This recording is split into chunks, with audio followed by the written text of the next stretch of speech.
Bonjour à tous, bienvenue dans cette nouvelle vidéo.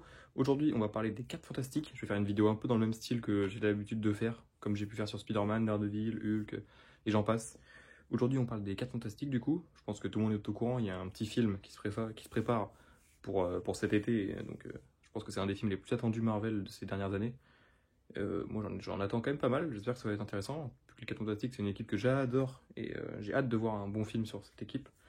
Pour l'instant, je sais pas trop quoi en penser du trailer, mais j'ai hâte de voir. Mais aujourd'hui, voilà, je vais vous faire une petite chronologie, un petit ordre de lecture sur ce que j'ai. Je vais pas pouvoir tout vous présenter, parce que bah, évidemment, je n'ai pas tout sur ces personnages-là. J'ai quand même une bonne partie. Et voilà, je vais essayer de faire un petit retour global sur ce que j'ai, donner un petit peu mon avis sur chaque titre que je possède. Et puis voilà, une petite vidéo un petit peu longue sûrement, mais ça risque d'être sympa. On commence pas avec le tout départ. Évidemment, c'est pas ce que je recommande le plus pour commencer à chaque fois.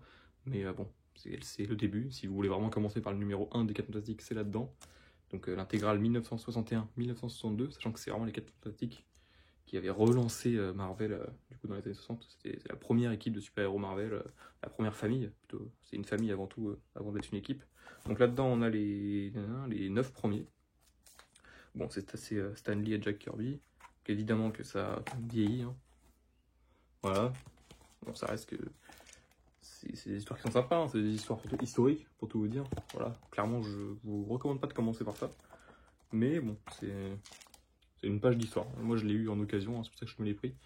Et ça reste quand même les premiers épisodes quasiment de l'univers Marvel tel qu'on le connaît. Donc voilà. J'en ai plusieurs intégrales de 4 Fantastiques, mais là, je vous présente que celle-ci et une autre, qui pour moi sont les plus importantes, en tout cas du début des 4 Fantastiques. Sinon, j'en ai 5-6, mais je vais pas tout vous présenter parce que bah, c'est pas à chaque fois forcément des intégrales hyper importantes. Par contre, celle-ci, elle est très importante. L'intégrale 1966, celle-là, je peux plus vous la recommander pour débuter. Même si, bon, faut aimer quand même le old school. Je vous présenterai après des comics récents qui sont très bien pour commencer. Mais bon, si vous voulez commencer sur du old school, cette intégrale-là, elle est très bien. Pourquoi? Bah, tout simplement parce que c'est dans cette intégrale qu'on va voir le Silver Surfer et Galactus. Donc la première attaque de Galactus sur la Terre. Donc c'est les épisodes 46 à 57 des 4 Fantastiques avec l'annuel numéro 4. Et comme je viens de vous le dire, un petit peu comme on a pu voir dans le deuxième film 4 Fantastiques du début des années 2000, ou un peu ce qu'on va voir dans le nouveau film au vu des trailers, l'arrivée de Galactus. Donc là, voilà, donc c'est le tout début avec le gardien. Enfin, les 4 Fantastiques ont apporté tellement de personnages à l'univers Marvel, hein, que ce soit les Inhumains, tout ça. Tout ce qui est les peuples, enfin les peuples niveau cosmique. Alors au dessin, c'est toujours Jack Kirby, et toujours Stan Lee au scénario. Et donc on a ce Galactus là, bon, qui fait un peu vieillot. Hein. Voilà, il a un design un peu spécial. Ce sont Galactus qui arrive sur Terre et les 4 Fantastiques qui vont devoir faire en sorte que la Terre ne se fasse pas dévorer par le dévoreur justement. Alors volontairement, je ne vais pas vous présenter tous mes comics Silver Surfer. J'ai une vidéo que j'aimerais bien faire pareil un petit peu dans ce style là, mais sur le Silver Surfer, étant donné que j'ai beaucoup de titres aussi sur ce personnage là, et que je pensais que ça allait faire une vidéo trop longue si j'incorporais le Silver Surfer au Fantastic Four. Donc ça, je vous prépare une autre vidéo pour plus tard. Mais donc là, voilà. On a ces épisodes-là, donc ils sont en mythique, hein, surtout la saga avec Galactus. Après, on repart sur des épisodes un peu plus classiques. Donc voilà. En termes de old school, ce que je peux aussi vous parler, alors je l'ai pas sous les mains, c'est les premières guerres secrètes. Alors là-dedans, il y a tout l'univers Marvel en gros qui était impacté. Mais pour les 4 Fantastiques, ça a un impact aussi important, sachant qu'à la fin des guerres secrètes, la chose ne fait plus partie de l'équipe. Bon, c'est un petit événement important pour les 4 Fantastiques. Après, il y a toute la saga de John Byrne aussi, qui est très réputée pour les 4 Fantastiques. Moi, je la possède pas. Je m'étais acheté le premier omnibus, puis je l'ai revendu, étant donné qu'il n'y avait pas tous les épisodes, et que voilà, c'était pas forcément dans mes priorités à ce moment-là. Peut-être que je me laisserai tenter par les intégrales, vu que là, on a vraiment tout. Mais voilà, à voir. Ensuite, moi, j'ai quelque chose de plus récent, même si on est toujours, de mon avis, dans du old school. C'est l'Epic Collection, cette petite collection qui est partie trop tôt. Donc, le volume 21, sachant qu'il n'y aura que ce volume-là qui est sorti, ils n'en font pas d'autres. Donc on a les épisodes 347 à 361 et des trucs un petit peu à part. Des 4 Fantastiques, avec cette magnifique couverture collector absolument dégueulasse, où on a juste un gros point. Mais voilà, je préférais l'avoir en format dur. Alors cette Epic Collection, il est très cool, notamment pour les premiers épisodes, qui sont dessinés par Alan Davis, Arthur Adams, pardon. Arthur Adams. Et en fait, on a tout simplement une équipe des 4 Fantastiques qui est totalement différente. On a les 4 Fantastiques qui se font piéger un peu par les Skrulls, Et donc on va avoir une nouvelle équipe qui va être fondée pour seulement quelques épisodes, mais une équipe qui est très très stylée. C'est l'équipe que vous voyez là. Hein. C'est tout simplement Spider-Man, Ghost Rider, Hulk et notre ami Wolverine. C'est une équipe vraiment badass, hein, on va pas se mentir. Le Hulk gris, du coup, la période Joe Fixit. Voilà, et après, on part sur des épisodes un peu plus classiques des 4 Fantastiques. Même si ça reste très sympa, franchement, c'est du old school que j'adore lire, moi, pour le coup. Voilà, on a le retour de Fatalis, on a pas mal de choses qui se passent quand même dans ce petit Epic Collection. Sachant que ça, c'est pas encore ressorti en intégrale, c'est des épisodes des années 90. Donc, vous pouvez partir dessus aussi, honnêtement. Il n'y en a qu'un seul, bon. Et surtout, au niveau qualité-prix, on a beaucoup de pages quand même. Hein. Donc, ça, c'est plutôt sympa. Là, on passe à vraiment du récent, pour moi. On passe les années 2000. On a ce petit must-have Marvel Knight Fantastic Four avec les épisodes 1 à 7. Donc ça, c'est un très bon récit. Le seul petit problème, c'est que on n'a jamais eu la suite en VF. Et qu'il n'y a pas vraiment de fin, du coup. C'est scénarisé par Roberto Aguirre Sacasa. J'espère que je le prononce bien. Et dessiné par Steve McNiven. Donc ça, c'est le gros intérêt aussi du récit. En fait, on a les 4 Fantastiques qui sont un petit peu en faillite. Je sais pas trop comment c'est possible, hein, étant donné qu'ils sont censés être riches et que Reed Richards peut inventer n'importe quoi pour devenir riche. Mais bon, ils sont en faillite et du coup, ils vont devoir un petit peu tous trouver du travail. Alors, le dessin, franchement, c'est magnifique. Hein. On va se mentir. Ça, là, sur 2 pages, ça régale. Hein. Donc, on a la chose qui va travailler dans le BTP. On va avoir Susan Richards qui va être prof. Donc Reed Richards, je crois, lui, il va continuer d'inventer des choses. Et la torche, je me souviens plus. Ça fait longtemps que je l'ai lu, ce récit, pour être très honnête. Mais j'en garde un bon souvenir. C'était vraiment un côté 4 Fantastiques réaliste, enfin vraiment ancré dans notre monde un petit peu. Et c'était vraiment cool. On était loin de l'équipe qui part dans toutes les dimensions, etc. Voilà. Et sur la fin, il y avait des épisodes un petit peu spéciaux aussi, où ils partent en camping et ils se font attaquer justement par des aliens. Et justement... dans ce récit-là, voir des aliens, ça fait presque bizarre, étant donné que le récit est très réaliste. On est presque choqué de voir des aliens, sachant que pour des 4 Fantastiques, au final, c'est pas du tout choquant. C'est un bon récit qui se tient en fait tout seul au final, mais bon, c'est juste dommage qu'on n'ait pas eu la fin. Ensuite, on part sur des gros volumes. Alors là, hop, c'est là où je vais commencer à me casser les bras. L'omnibus, donc l'unique omnibus de Mark Waid est dessiné par Waringo. Donc dedans, c'est les épisodes 60 à 70. Et après, on reprenait la numérotation avec 500 à 524. C'est quand même un gros omnibus qui se tient bien, mais bon, celui-là il n'est pas encore trop lourd, il peut se lire plutôt bien. Ça, clairement, si vous voulez commencer les 4 Fantastiques, avec du récent quand même, c'est le top du top. D'ailleurs, je suis en train de me demander si le Fantastic Four était peut-être même, ce que je vous ai présenté, c'était peut-être avant ou après, je sais plus. C'est la même période, en gros. Mais ouais, c'est un super récit, il y a plusieurs arcs qui se tiennent. Je crois que ça va ressortir en Marvel Poche, ou si c'est déjà ressorti peut-être. Mais si ça ressort, franchement, c'est absolument génial. Petite coupure, comme d'habitude, il y a toujours des petits imprévus. Hop, donc je vous reprends sur ça. Donc c'est vraiment le top pour commencer. On a vraiment cette famille qui est au cœur du récit. On a quand même des événements assez importants qui se passent. Même si je sais que beaucoup trouvent le trait de Mike Waringo trop enfantin, trop dessin animé. Moi, je trouve ça très bien pour du comics. Hein. On a des trucs très importants qui se passent. On a un Fatalis qui est plus badass que jamais.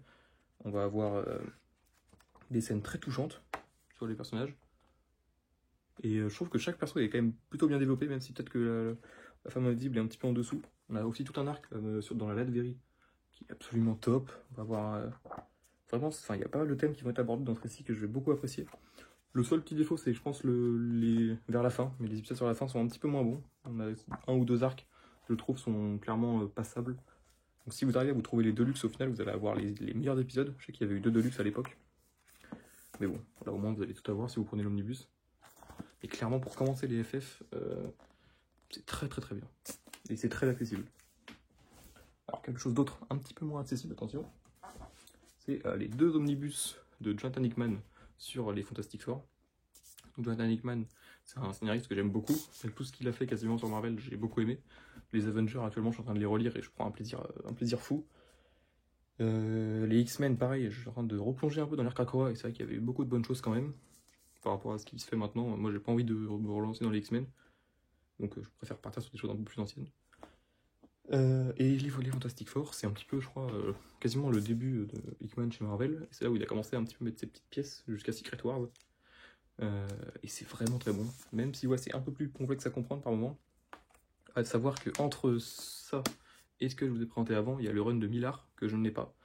Et ils ont un ancien omnibus et je pense que je vais le prendre direct ça parce que j'ai vraiment envie de les lire. Sachant que ça existait en Icons, mais l'Icons est super cher. Mais j'ai pas envie de me le prendre, sachant que les Icons ça me saoule comme collection. Donc j'attends avec impatience que ça sorte. Mais voilà. Ensuite, après Run de Millard, que je n'ai pas, il y a ça. Et c'est là-dedans qu'il va être introduit notamment le conseil des Reed. Donc tous les Red Richards de chaque univers en fait qui se rejoignent pour essayer de trouver une solution à tout au final. Et c'est très très intéressant. Franchement, il y a des trucs super bien pensés dans ce run et on voit que Hickman il prend un plaisir de ouf à écrire sur ces personnages-là. Au dessin, on est tout le temps très très gâté, hein, franchement. Surtout, enfin, ce que j'adore avec Hickman, c'est qu'il arrive très bien à teaser des choses sur le long terme. Il fait des histoires sur le long terme à chaque fois. Et en mettant plein de petits détails qui répondent à des questions et tout, qu'on se pose depuis un petit moment. Enfin, il arrive à répondre à des choses de manière très intelligente. Et j'adore ce scénariste. Même si parfois il complique un petit peu pour rien, je trouve. Donc, ce premier omnibus en tout cas est vraiment génial. Il y a plus un événement hyper important pour l'un des personnages qui se passe. Voilà, je vous le recommande très chaudement. Bon, rapidement, même si c'est dans la continuité, le deuxième omnibus, que j'ai un peu moins aimé. Déjà au niveau du dessin, c'est beaucoup plus hétérogène. Il y a des dessins qui sont vraiment pas terribles, on va pas se mentir. Voilà, ce genre de choses par exemple. Voilà, moi j'aime pas trop. Mais bon, ça reste quand même sur la bonne lignée. On a un Fatalis qui est encore une fois super stylé. Enfin, pour rater un Fatalis, faut y aller. Hein. Fatalis est tellement stylé que tout ce qui peut être fait quasiment à chaque fois avec lui, je trouve que c'est réussi. Donc voilà, on a la fin du run Hickman, même si en vrai la vraie fin du run Hickman c'est dans Secret Wars. Voilà, c'est quand même un très très bonne histoire. Malheureusement c'est disponible que en omnibus pour tout avoir. Et ensuite alors c'est un petit ovni on va dire. Je l'ai dans cette collection là, la collection Hachette. C'est le run de Matt Fraction et Mark Bagley. Je ne sais pas si ça existe dans une autre collection. En tout cas je ne crois pas en français. C'est jamais ressorti en librairie il me semble. Vous me direz dans les commentaires si je me trompe. Mais je l'avais trouvé dans un truc en occasion. Et j'avais beaucoup aimé. Franchement, c'est beaucoup moins prise de tête que Hickman, on va pas se mentir. Mais c'était réellement sympa. C'est bien dessiné en plus par Mark Bagley. Je crois que ça se passe après le run d'Hickman ou en même temps. Parce que vous voyez, dans les costumes de la Fondation du Futur. Là. Mais voilà, au dessin, c'est très joli. Alors très honnêtement, ça fait longtemps que je l'ai lu. Je me souviens plus trop de ce que ça raconte. Je me souviens juste que je l'avais beaucoup apprécié, que j'avais lu assez rapidement. Mais que dans ce format-là, pareil, ça se finissait un peu... on voyait qu'il n'y avait pas tous les épisodes, quoi. Donc peut-être qu'un jour, on aura un Deluxe, un Omnibus. En tout cas, franchement, c'est... Je sais pas pourquoi cette partie-là des 4 Fantastiques est si peu éditée. Et on en parle si peu, je ne sais pas du tout pourquoi. Et voilà, comme je l'ai, je vous le présente. Encore plus récent. Donc là, on est sur du après Secret Wars. On a les 2 tomes de Marvel 2-in-1. Le premier. Donc ça, c'est scénarisé par Chips Darsky. Et au dessin, on a plusieurs dessinateurs, mais notamment on a Jim Chung, donc c'est super beau. Alors ça, c'est... franchement, c'est incroyable, c'est super bien. En tout cas, le début. Malheureusement, la fin est un peu moins bonne, parce que ça a été un petit peu précipité. Mais en fait, ça se passe après Secret Wars. Du coup, Red Richards et Susan Richards partent dans le multivers. Donc à ce moment-là, en fait, la chose et la torche sont un petit peu isolés sur Terre. Et eux, ils ont essayé de partir à la recherche, justement, de leur famille, donc de Red et de Susan. Et il va y avoir plein d'histoires et c'est super cool. On va avoir les deux amis, la Torche et Ben, qui vont être au cœur du récit. On va aussi avoir le Infamous Iron Man, parce qu'après Secret Wars, Fatalis décide de se racheter une conscience et de devenir le Infamous Iron Man. Donc franchement c'est un super récit. On va avoir des délires de multivers encore, etc. Enfin, c'est vraiment top. En tout cas ce premier volume, je l'avais adoré. Je m'étais pris le deuxième quand je l'avais trouvé dans une librairie d'occasion. J'avais un peu moins aimé. C'est vrai que la fin est moins bonne. Déjà au dessin c'est un petit peu moins bon. Et ouais, la fin m'avait pas forcément super plu. Parce que en fait ouais, ça a été un petit peu raccourci volontairement pour pouvoir laisser Dan Slott, qui était arrivé pour reprendre les 4 Fantastiques, et qui a fait un run assez long mais que je n'ai pas en comics, parce que j'ai pas forcément apprécié le début donc j'avais revendu. Mais ça ressort en Deluxe Marvel 2-in-1, peut-être que vous pourrez vous le prendre. Lorsque ça sort, il y aura tous les épisodes, ça peut faire un bon Deluxe honnêtement, quand même, il y a une bonne partie du récit qui est très bon. On s'approche gentiment de la fin, il me reste 2 petits comics à vous présenter, donc notamment ça, bon ça tout le monde en a parlé, c'est la nouvelle série de Ryan North. J'ai beaucoup aimé, comme globalement tous les avis, franchement c'est très bien.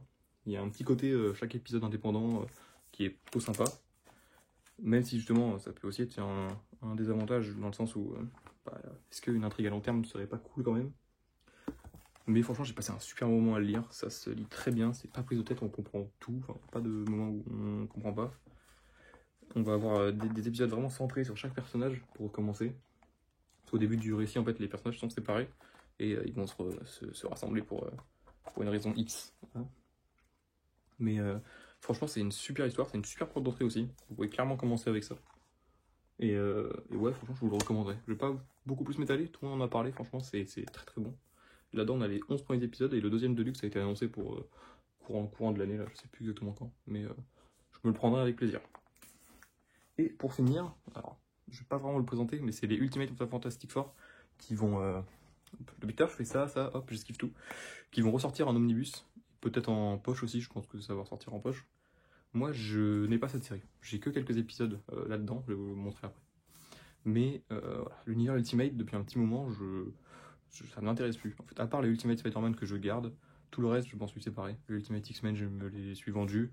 Et les Ultimates aussi, je les ai pas gardés. Et donc les Ultimate Fantastic Four, je n'ai pas envie de les acheter, tout simplement. Voilà, étant donné que l'univers Ultimate il est fini, j'ai plus vraiment d'intérêt à lire ça, sachant que ce qui m'intéresse, moi, c'est la continuité. Donc voilà, après, ça peut rester une bonne porte d'entrée. Mais bon, je me dis que s'ils ont mis autant de temps à sortir l'omnibus, par rapport à du Ultimate Spider-Man ou du Ultimate X-Men, c'est aussi parce que la série est pas forcément très bonne, ou pas forcément régulière, en tout cas au niveau de la qualité. Bon, moi, il se trouve que j'ai quand même quelques épisodes là-dedans, dans les Ultimate Zombies, dans les Marvel Zombies, pardon. J'ai les épisodes Ultimate Fantastic Four 21 à 23. En fait, c'était le début, tout simplement, de l'univers Marvel Zombies. Donc les épisodes sont bien, c'est clair. Ils sont très bien dessinés par Greg Land. Mais ça m'a pas forcément envie de donner, enfin, ça m'a pas forcément donné envie de lire la suite.